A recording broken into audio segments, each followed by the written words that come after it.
Hello and welcome to Alive with Amanda. Today we're going to be talking about when is it time to add executive team members to your private practice. So if you're watching this video, it's probably a pretty exciting time in your practice because you are in growth mode. And so that would be the number one thing I would say is that if you are growing and you're planning on continuing to grow, and when I say grow, that can mean a variety of different things. Maybe you're adding locations, clinicians, services, and you want to really expand your practice, be a presence in your town, county, state, country, world, then having an executive team is really going to be a strategic move that you want to make.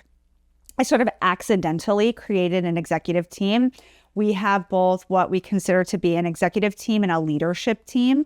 We had initially a leadership team. So that was both executive level, like myself, I'm the CEO of Caring Therapists. So I was on there. We have a chief clinical officer. She was on there. We have a co-owner, my husband, David Landry, who is our senior clinical director. And then we have a CFO, right? Like that. And then we also had director levels at our leadership team meetings and structure. And so we had a director of billing, we had a director of intake, clinical directors, and the 8 of us would meet regularly and we would do a lot of tactical things. So we would meet, we would talk about day to day, what was going on in the business, where were the pain points, where was the struggles, what are the projects that needed to be worked on, right?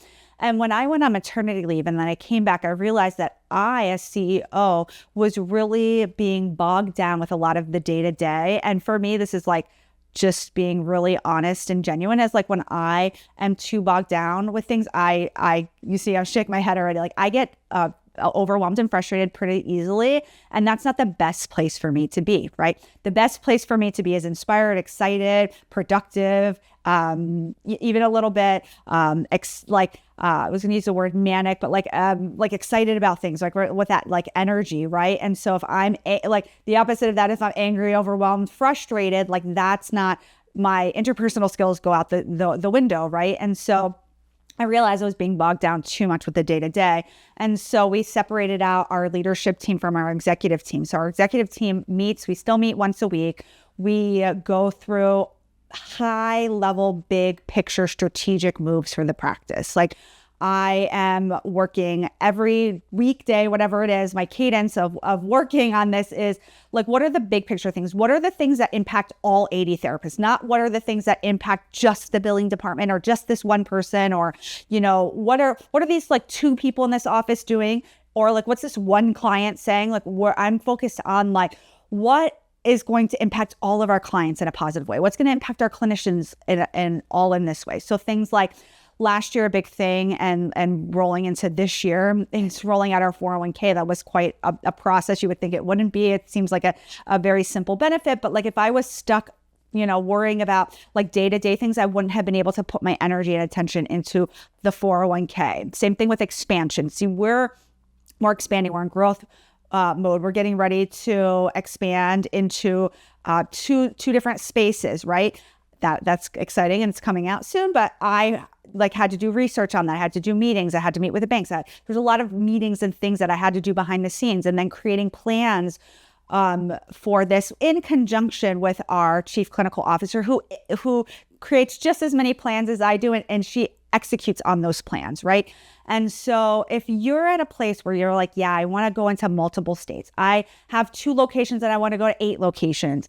Like having 8 locations is what Caring Therapists is at right now. Like I need support on a variety of different things, right? Like client care and clinician care is really, really important to me. I value that highly. It's like my number, like 1 and 2, like 1 and 1, right? Like, are the clients getting what they need? Or are the clinicians getting what they need? That is what drives me as a CEO, right?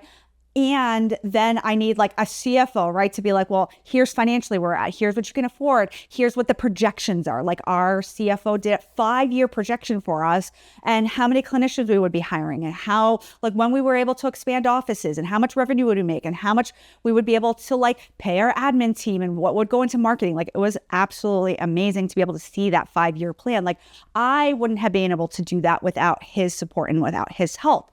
Right? Same thing with our chief clinical officer. She's the one who manages the day-to-day of like making sure the intake team has what they need. And she's dealing with that. She's a saint for that because it's so very, very helpful. And she is sort of like the in-between between like what the business is doing and like really the day-to-day and making sure that all the projects that everybody has going is being worked on. And then David, which I like, luckily I married a psychologist. Like he's our senior clinical director. He manages the clinical department with our director of testing and clinical director who really do so much and who are so important to the team. And then they manage teams and they manage different people and it kind of trickles down. But having like somebody I can trust wholeheartedly, who I know is ethical, who has my best interest at heart, has a business's best interest at heart, and really the client's best interest at heart is so helpful, right? Because I know clinically we are always going to be where we need to be because I have a psychologist that I like trust like 100% managing all of that. So it's kind of funny as a CEO, I don't have to worry that much clinically, knock on wood, because of the structure that we have around the clinical team. So if you're thinking about putting together an executive team, making sure that you have a really, really, really strong person and who's overseeing the clinical department, it's going to be really, really important. And then thinking about what your business might need. I'll give you a couple of other roles your business might need, but first, let's thank our sponsor, TherapyNotes. I think TherapyNotes is a fantastic tool for a solo practice and a group practice because of all of the functions that it can do and what it provides to the practice. So I've been talking about Therapy Fuel. It's been great. We've gotten great feedback from our clinicians. They started to use it. Some of them are using the scribe portion. Some of them are just using the AI like inputting of the note information. We're allowing our clinicians to sort of figure out what is their workflow around it. And we've gotten great feedback on the accuracy and how it's reduced time in order to write notes. And I know that is always a pain point for therapists is figuring out like, how can they write, notes faster and not get bogged down. So you can bill your insurance through there. You can run credit cards. They just did an auto pay for credit cards, which is fantastic. We like manually running credit cards can be a little arduous. So that is great. And then as always, I love their customer service. I'm always like raving about their customer service. Why? Because you can actually call somebody, get the feedback that you need. And especially when you're adding services, I know when we added e-prescribe to our practice, I had to get on the phone with TherapyNotes. I'm like, I don't know what to do. And they were great. They walked me through it and it was really, really helpful. So special thank you again to TherapyNotes. So going back, you might need more clients and you might think of adding like a chief marketing officer, right? Like that might be important to you. If you have somebody handling the clinical side and you want an operations officer, like you might want a chief operations officer. If you are building out a platform, like I've seen other group practices building out or like consultants building out technology, like maybe you need a chief technology officer, right? So you might need somebody in business development for you if you're, again, looking to acquire practices.